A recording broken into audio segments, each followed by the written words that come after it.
작전 완료. 복귀하겠습니다. 2024년 10월 차가운 바람이 불어오는 오후, 서울 외곽버스 정류장에서 들려온 기괴한 중얼거림에 신입기자 김지연은 온몸에 소름이 돋았습니다.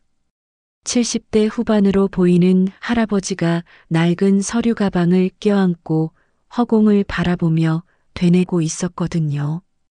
사연 시작하기 전에 무료로 할 수 있는 구독과 좋아요 부탁드립니다. 따뜻한 마음으로 잠깐 꾹 눌러주시면 틀림없이 좋은 일이 가득하실 거예요. 아저씨, 저분이 정말 40년째 저기 앉아 계시는 거예요? 지연이 동네 슈퍼마켓 사장 이문수에게 떨리는 목소리로 물었어요. 이문수는 고개를 끄덕이며 한숨을 내쉽니다. 그러게 말이야. 내가 이 가게 연지가 벌써 15년인데 그때부터 저 할아버지는 계속 저기 계셨어. 지연은 슈퍼마켓 사장이 가리키는 방향을 따라 시선을 돌렸어요. 정류장 벤치 끝자리에 앉아 있는 70대 후반으로 보이는 할아버지가 보입니다. 회색 머리칼이 바람에 흩날리고 깊게 팬 주름살 사이로 초점 없는 눈동자가 멀리 도로를 바라보고 있었어요. 할아버지의 무릎 위에는 낡고해진 검은색 서류 가방이 놓여 있습니다. 지연은 지역 소식을 취재하러 나왔다가 우연히 이 이상한 소문을 듣게 되었어요. 매일 새벽부터 밤늦게까지 같은 자리에서 뭔가를 기다리는 할아버지가 있다는 것입니다. 처음엔 그저 동네의 소소한 에피소드 정도로 생각했는데 직접 보니 뭔가 심상치 않았어요. 할아버지께 말씀 좀 드려볼까요? 해봐.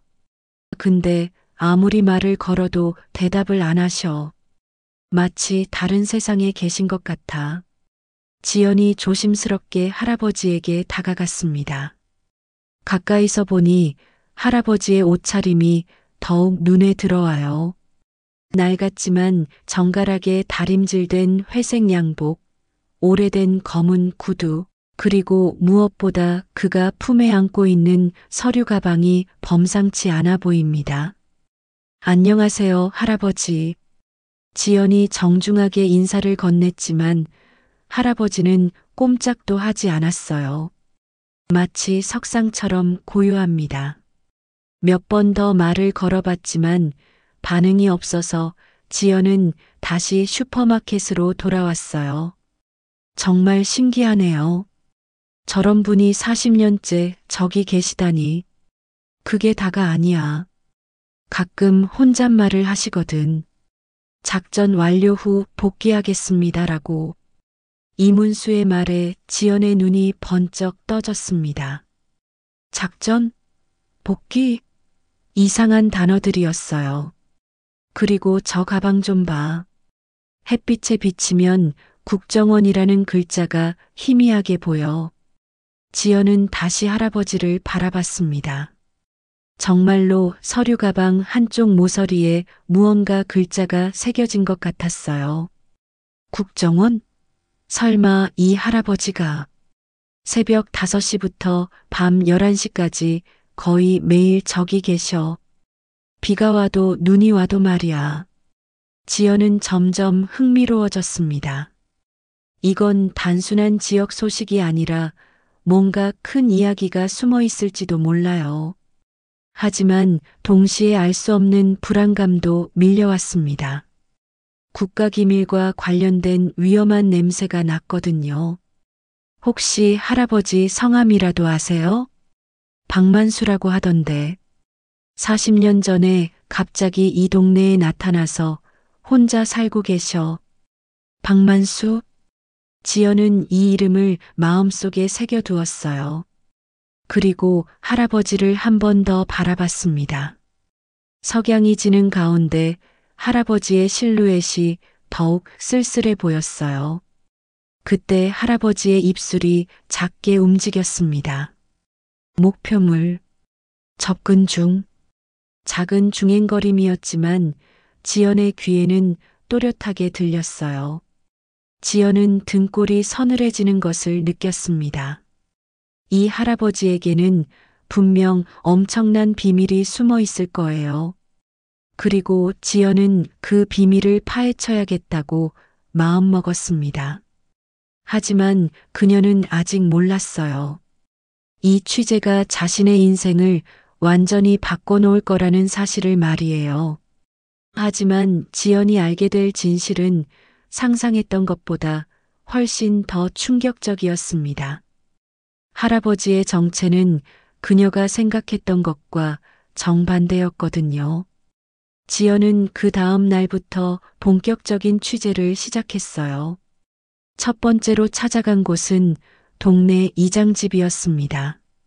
70대의 김 이장은 이 마을에서 50년째 살고 있는 터줏대감이었거든요. 박만수 할아버지요? 아, 그분 참 안타까운 분이지. 김 이장의 얼굴에 걱정스러운 표정이 떠올랐어요. 그는 낡은 사진첩을 꺼내서 1980년대 마을 사진들을 보여줬습니다. 이때만 해도 이 동네가 군사분계선 바로 아래였어요. 북한 공작원들이 자주 내려오던 곳이었지. 지연은 사진을 자세히 들여다봤습니다. 지금의 평화로운 모습과는 전혀 다른 군인들이 순찰을 도는 삭막한 풍경이었어요.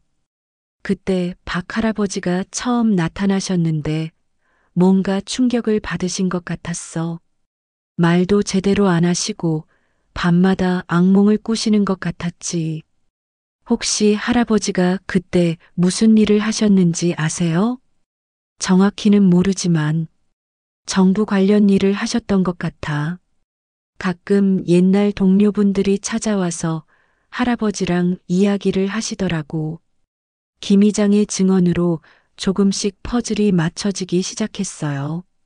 지연은 다음으로 동네 미용실을 찾았습니다. 40년 넘게 이 동네에서 미용실을 운영하고 있는 박순자 사장님이 또 다른 단서를 제공해 줬거든요.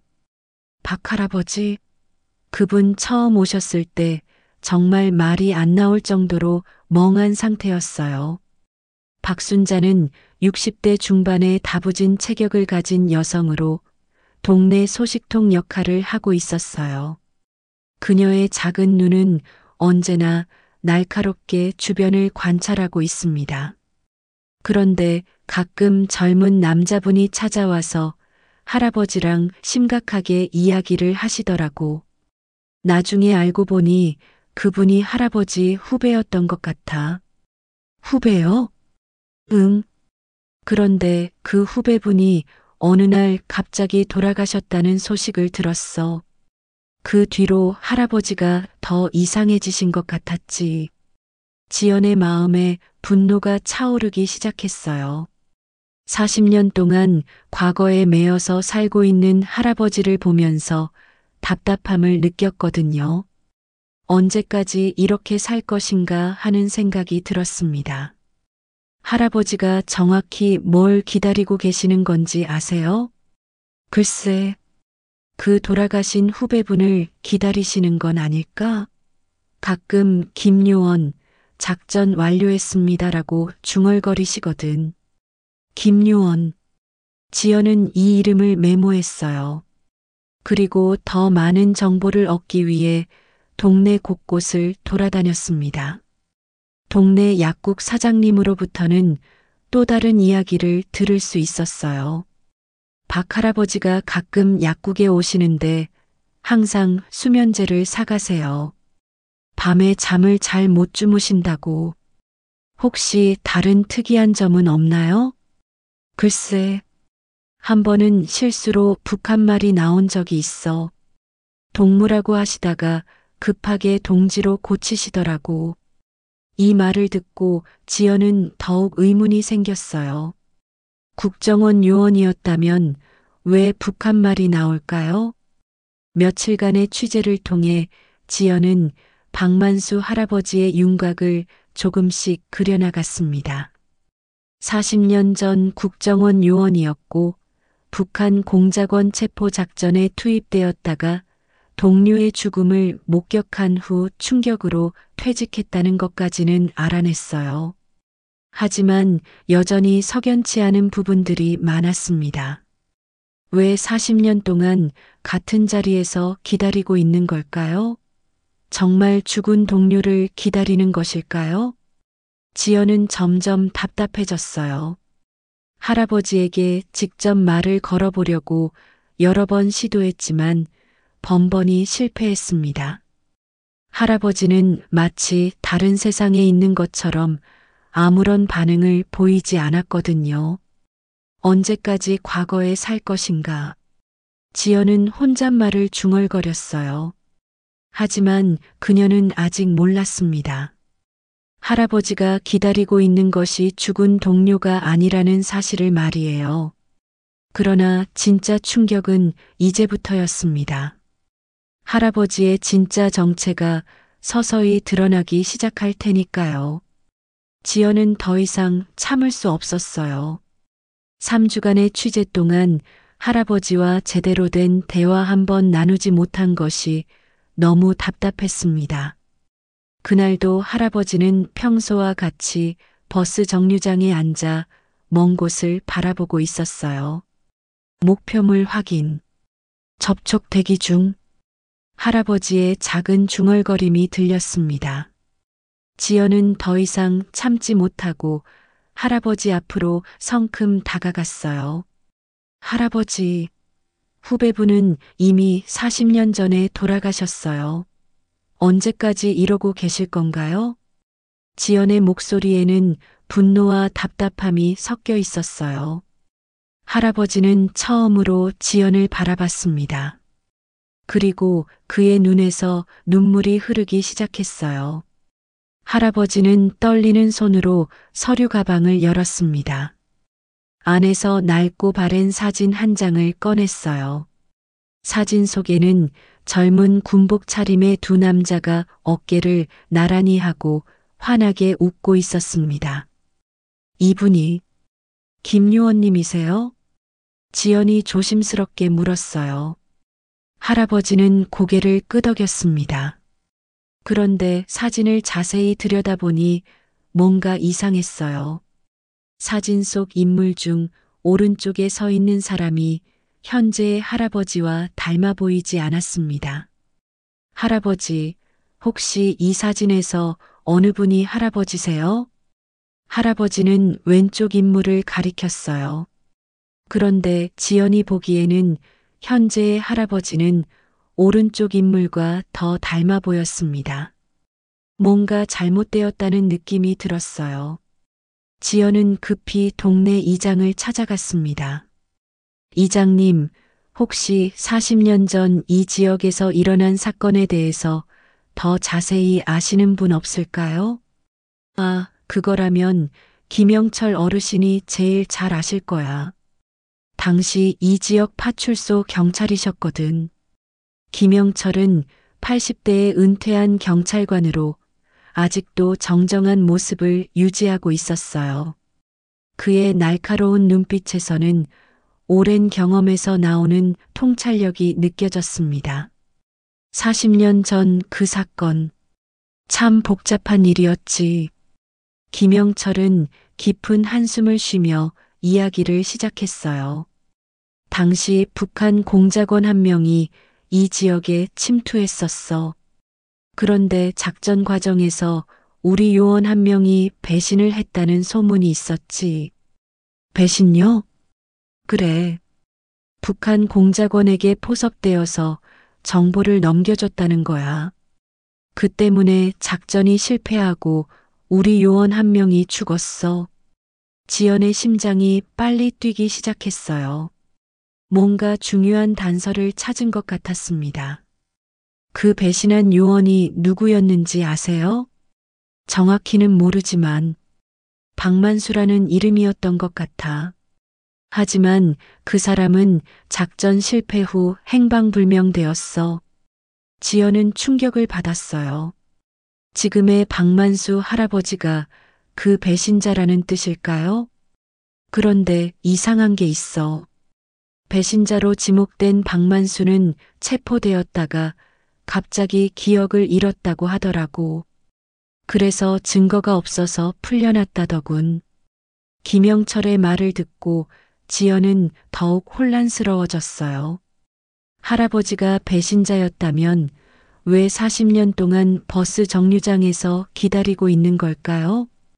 혹시 그때 체포된 북한 공작원은 어떻게 되었나요? 그것도 이상해. 고문 과정에서 정신이 이상해졌다고 하더라고. 결국 마을에 방치되었는데 그 순간 지연의 머릿속에 번개 같은 생각이 스쳤어요. 설마 할아버지가 배신한 남한 요원이 아니라 그때 체포된 북한 공작원은 아닐까요? 그 북한 공작원의 이름이 뭐였죠? 리명수였던 것 같은데. 리명수, 박만수, 비슷한 이름이었어요. 지연은 온몸에 소름이 돋는 것을 느꼈습니다. 하지만 이것도 진실의 일부에 불과했습니다. 진짜 충격적인 사실이 그녀를 기다리고 있었거든요. 지연은 곧바로 국정원에 전화를 걸었어요. 당시 사건의 진실을 확인하기 위해서였습니다. 여보세요? 국정원 대외협력과입니다. 안녕하세요? 기자 김지연입니다. 40년 전 이 지역에서 있었던 북한 공작원 침투 사건에 대해 문의드리고 싶은데요. 그런 오래된 사건은 기밀사항이라 말씀드릴 수 없습니다. 그럼 박만수라는 요원이 실제로 존재했는지만 확인해 주실 수 있나요? 잠시 침묵이 흘렀어요. 확인 결과 박만수라는 이름의 요원은 저희 기록에 없습니다. 지연은 전화를 끊고 충격에 빠졌어요. 박만수라는 요원이 존재하지 않는다면 지금의 할아버지는 도대체 누구일까요? 그날 밤 지연은 할아버지의 집을 찾아갔습니다. 동네 외곽의 작은 단독주택이었어요. 마당에는 할아버지가 키우는 작은 텃밭이 있었고 북한에서나 볼 수 있는 특이한 채소들이 자라고 있었습니다. 창문 사이로 할아버지의 모습이 보였어요. 그는 서류 가방에서 여러 가지 물건들을 꺼내고 있었습니다. 가짜 신분증, 위조된 국정원 신분증, 그리고 북한말로 적힌 낡은 수첩까지. 지연은 모든 것을 이해했어요. 박만수 할아버지는 국정원 요원이 아니라 40년 전 체포된 북한 공작원이었던 것입니다. 그는 고문과 세뇌 과정에서 기억이 뒤바뀌어 자신을 남한 요원이라고 착각하게 되었어요. 다음 날 지연은 김영철 어르신을 다시 찾아갔습니다. 어르신, 40년 전 체포된 북한 공작원 리명수가 어떻게 되었는지 정확히 아세요? 김영철의 얼굴이 어두워졌어요. 그 일은 말하기 어려운 일이야. 당시 국정원에서 그를 이용해서 북한 내부 정보를 얻으려고 했어. 고문과 세뇌를 통해서 말이지. 그 결과가 어떻게 되었나요? 실패했어. 대신 그의 기억이 완전히 망가져 버렸지.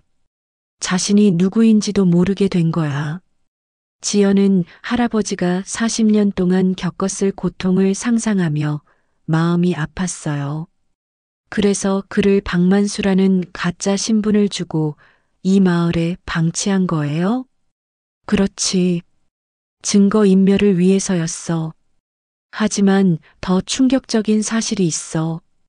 김영철은 주변을 둘러본 후 목소리를 낮췄어요. 당시 그를 고문하고 세뇌시킨 국정원 요원이 지금 국정원장이야. 지연은 온몸이 얼어붙는 것을 느꼈어요. 이건 단순한 개인의 비극이 아니라 국가 권력의 불법 행위였습니다. 그럼 할아버지가 40년간 기다린 것은 자신의 진짜 정체도 가족도 아닌 자신을 이용하고 버린 국가 권력에 대한 무의식적인 복수였을 거야. 지연은 할아버지의 서류 가방에 있던 사진을 다시 떠올렸어요. 사진 속 왼쪽 인물은 리명수, 즉 할아버지의 진짜 모습이었고, 오른쪽은 아마도 그의 북한 동료였을 것입니다. 40년간 할아버지는 자신이 남한 요원이라고 믿으며 죽은 동료를 기다렸지만 실제로는 자신이 바로 그 적이었던 것이에요. 그리고 진짜 기다린 것은 자신의 진정한 정체성이었습니다. 하지만 이야기는 여기서 끝나지 않았어요. 더 놀라운 진실이 할아버지의 과거에 숨어 있었거든요. 지연은 더 깊이 조사하기 위해 탈북자 지원 단체를 찾아갔어요. 혹시 리명수에 대한 더 자세한 정보를 얻을 수 있을지도 모른다고 생각했거든요. 리명수요? 아, 그분 이야기는 저희 사이에서도 유명해요. 탈북자 지원 단체의 김선영 대표는 50대 중반의 침착한 여성이었어요. 그녀 자신도 20년 전에 탈북한 경험이 있었습니다. 그분은 원래 북한에서 교사였어요. 아내와 어린 딸이 있었는데 가족과 함께 탈북을 시도하다가 발각되었거든요. 지연의 마음이 무거워졌어요. 할아버지에게 가족이 있었다니. 그래서 가족들은 어떻게 되었나요? 아내는 정치범 수용소로 보내졌고 딸은 고아원으로 보내졌어요. 리명수는 가족의 목숨을 담보로 남한에 침투하라는 명령을 받았죠. 김선영의 목소리에는 깊은 슬픔이 담겨 있었어요. 하지만 그분은 남한에 도착한 후 임무를 포기하고 자수하려고 했어요. 가족을 구할 다른 방법을 찾으려고 했거든요. 그런데 왜 자수하지 못했나요? 그때 국정원에서 그를 체포했어요. 그리고 그를 이용해서 북한 내부 정보를 얻으려고 했죠. 하지만 리명수는 끝까지 입을 열지 않았어요. 지연은 할아버지의 40년 고통이 얼마나 깊었을지 상상할 수 없었어요. 그래서 고문과 세뇌를 했다는 거네요. 맞아요. 하지만 그것도 실패했어요. 대신 그의 기억을 완전히 망가뜨려 놓고 마을에 방치한 거죠. 김선영은 낡은 파일을 꺼내서 지연에게 보여줬어요. 이건 북한에서 나온 자료예요. 리명수의 가족에 대한 기록이죠. 파일을 열어보니 흑백 사진이 들어 있었어요. 젊은 리명수가 아름다운 여성과 5살 정도 된 딸과 함께 웃고 있는 모습이었습니다. 가족들은 지금 어떻게 되었나요? 아내는 10년 전에 수용소에서 돌아가셨어요. 하지만 딸은 아직 살아있을 거예요. 지금쯤 45살 정도 되었을 텐데. 지연은 눈물이 날 것 같았어요.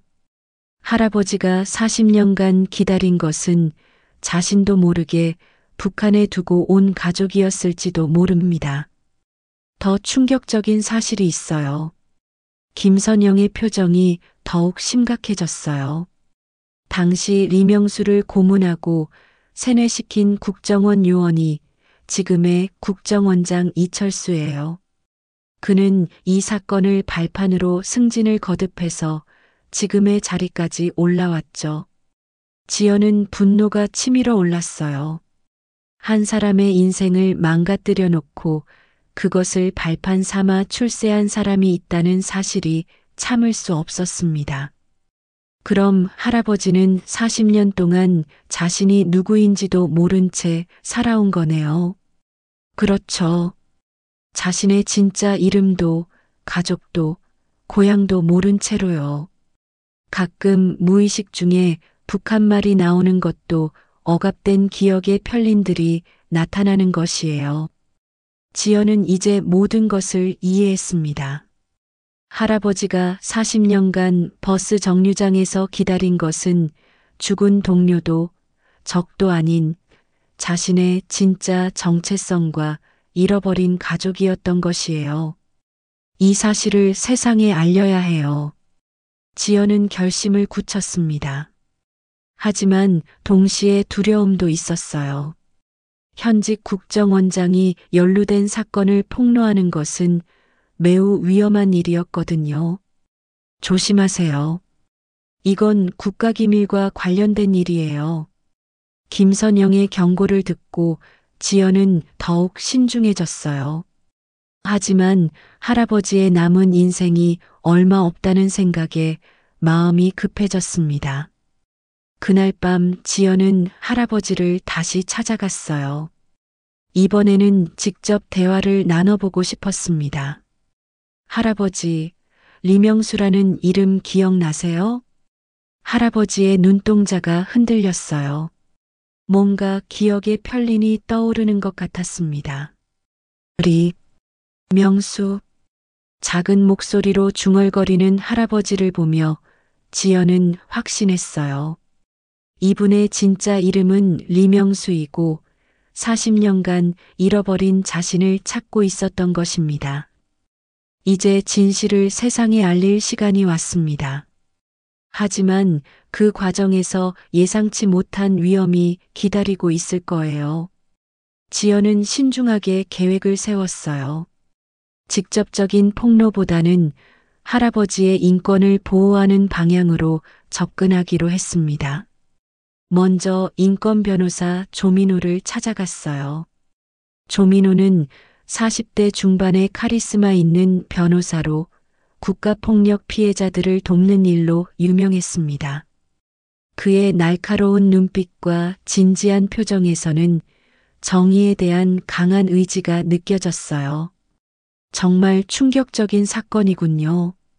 하지만 40년이 지난 사건을 입증하기가 쉽지 않을 겁니다. 그래도 시도해 봐야죠. 할아버지의 남은 인생이 얼마 없어요. 조민호는 지연이 가져온 자료들을 꼼꼼히 검토했어요. 그리고 인권단체와 시민단체의 도움을 받아 체계적으로 접근하기로 했습니다. 먼저 할아버지의 정신감정을 받아보세요. 그리고 당시 사건의 증인들을 찾아야 합니다. 다음 주부터 본격적인 법적 대응이 시작되었어요. 하지만 국정원에서는 처음에 모든 것을 부인했습니다. 그런 사건은 없었고 리명수라는 인물도 우리 기록에 없습니다. 국정원 대변인의 공식 발표였어요. 하지만 지연과 조민호는 포기하지 않았습니다. 시민단체와 언론의 도움을 받아 더 많은 증거를 수집해 나갔어요. 김영철 어르신을 비롯해 당시 사건을 목격한 주민들이 하나둘 증언을 시작했습니다. 그리고 무엇보다 할아버지의 정신감정 결과가 결정적이었어요. 환자는 장기간의 정신적 외상과 기억 조작의 흔적을 보입니다. 특히 북한 출신임을 시사하는 언어적 특징들이 무의식 중에 나타나고 있어요. 정신과 전문의 소견서였습니다. 3개월간의 치열한 법적 공방 끝에 국정원은 결국 사실을 인정할 수밖에 없었어요. 시민사회의 압력과 언론의 지속적인 보도, 그리고 국제인권단체의 관심이 모아지면서 더 이상 숨길 수 없게 된 것입니다. 국정원은 과거 불법적인 방법으로 북한 이탈 주민을 대우한 것에 대해 깊이 사과드립니다. 국정원장의 공식 사과가 발표되었어요. 하지만 정작 당시 담당자였던 이철수는 이미 사임한 후였습니다.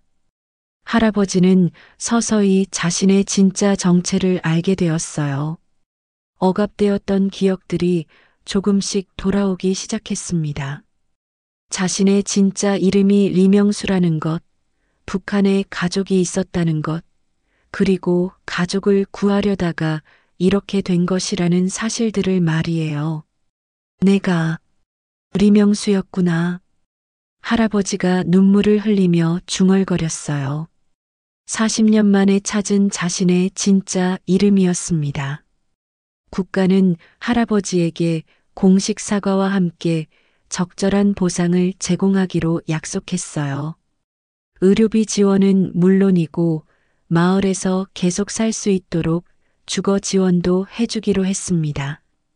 더 중요한 것은 이 사건을 통해 과거 국가폭력의 실상이 드러나고 비슷한 피해자들이 목소리를 내기 시작했다는 점이에요. 할아버지는 이제 더 이상 혼자가 아니었습니다. 40년간 기다렸던 것은 진실이었구나. 할아버지의 말에 지연도 눈물이 났어요. 길고 긴 기다림의 끝에서 마침내 진실과 만날 수 있었습니다. 하지만 진짜 이야기는 이제부터였습니다. 할아버지의 새로운 삶이 시작되고 있었거든요.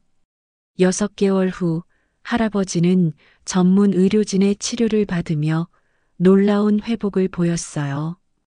40년간 억압되었던 기억들이 서서히 돌아오면서 그는 자신의 진짜 정체성을 되찾아가고 있었습니다. 선생님, 오늘은 어떤 기억이 떠오르셨나요? 어제 딸아이가 꿈에 나왔어요. 아주 어릴 때의 모습으로. 할아버지의 목소리에는 그리움이 가득했어요. 그는 이제 자신의 진짜 이름 리명수로 불리는 것을 편안해했습니다. 명수 씨, 북한에서의 기억들이 더 많이 떠오르고 있는 것 같네요. 네, 아내 순이와 딸 미영이의 얼굴이 선명해지고 있어요. 그리고 마지막으로 본 그날의 일도. 리명수 할아버지는 눈을 감고 천천히 말했어요. 탈북을 시도하다가 발각되었을 때 순이가 미영이를 부탁한다고 했던 말이 기억나요. 그때는 다시 만날 수 있을 줄 알았는데 의사는 할아버지의 손을 잡아주었어요. 이제라도 진실을 알게 되셨잖아요. 그것만으로도 큰 의미가 있어요. 정부는 할아버지에게 특별 거주 자격을 부여하고 마을에서 평화롭게 살 수 있도록 모든 지원을 제공했어요. 할아버지는 더 이상 버스 정류장에 앉지 않았습니다. 대신 집 앞에 작은 텃밭을 만들어 북한에서 기르던 채소들을 키우기 시작했어요. 할아버지, 오늘은 뭐 하세요? 동네 아이들이 찾아와서 물었어요. 처음에는 할아버지를 무서워했던 아이들도 이제는 친근하게 다가왔습니다. 오늘은 배추를 심어볼까 하는데 너희도 도와줄래? 네. 아이들의 밝은 대답에 할아버지의 얼굴에도 미소가 번졌어요. 40년 만에 되찾은 평범한 일상이었습니다. 지연의 기사는 국내외에서 큰 반향을 일으켰어요. 여러 언론상을 수상했지만 그보다 더 의미 있는 것은 이 사건을 통해 만들어진 변화였습니다. 리명수법이라고 불리는 국가폭력 피해자 구제 특별법이 제정되었고 비슷한 피해를 당한 사람들이 치료와 보상을 받을 수 있는 제도적 기반이 마련되었어요. 할아버지는 가끔 북한에 두고 온 가족들을 그리워했지만 이제는 분노가 아닌 그리움으로 그들을 기억했습니다. 그리고 마을 사람들과 함께하는 새로운 일상에서 작은 행복을 찾아가고 있었어요. 명수 할아버지, 저희가 김치 담그는 거 좀 도와주세요. 마을 아주머니들이 찾아와서 부탁했어요. 할아버지가 담그는 북한식 김치가 동네에서 유명해졌거든요. 그럼요, 기꺼이 도와드리죠. 할아버지는 이제 마을의 소중한 일원이 되었어요. 그의 진짜 이야기를 알고 난 후 마을 사람들은 더욱 따뜻하게 대해 주었습니다. 2년 후 어느 봄날 지연은 다시 그 버스 정류장을 찾았어요. 예전처럼 적막하지 않고 할아버지가 가꾼 작은 꽃밭이 아름답게 피어 있었습니다. 지연아, 왔구나. 할아버지는 마을 아이들에게 북한말로 동화를 들려주며 웃고 있었어요. 그의 얼굴에는 40년 만에 찾은 평화가 깃들어 있었습니다. 할아버지, 후회되지 않으세요? 40년이라는 긴 시간을. 지연이 조심스럽게 물었어요. 할아버지는 잔잔한 미소를 지으며 대답했습니다. 그 40년이 있었기에 진짜 내가 누구인지 알 수 있었어요. 늦었지만 마침내 집에 돌아온 기분입니다.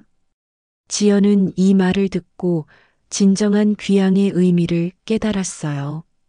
할아버지에게 진짜 고향은 북한도 남한도 아닌 자신의 진짜 정체성을 되찾고 가족과 재회한 이 순간이었던 것입니다. 버스 정류장의 꽃밭에서는 할아버지가 심은 꽃들이 바람에 살랑살랑 흔들리고 있었어요. 마치 40년간의 고통을 모두 이겨내고 피어난 희망의 꽃 같았습니다. 지연은 마지막으로 할아버지를 바라봤어요. 그는 이제 진짜 집에 돌아온 사람의 얼굴을 하고 있었습니다. 오늘 이야기 어떠셨나요? 이 이야기가 재밌으셨다면 구독과 좋아요, 따뜻한 응원을 전해주세요. 여러분의 소중한 감상을 댓글로 나눠주시면 더 많은 이야기가 피어나는 힘이 됩니다. 오늘도 시청해주셔서 감사합니다.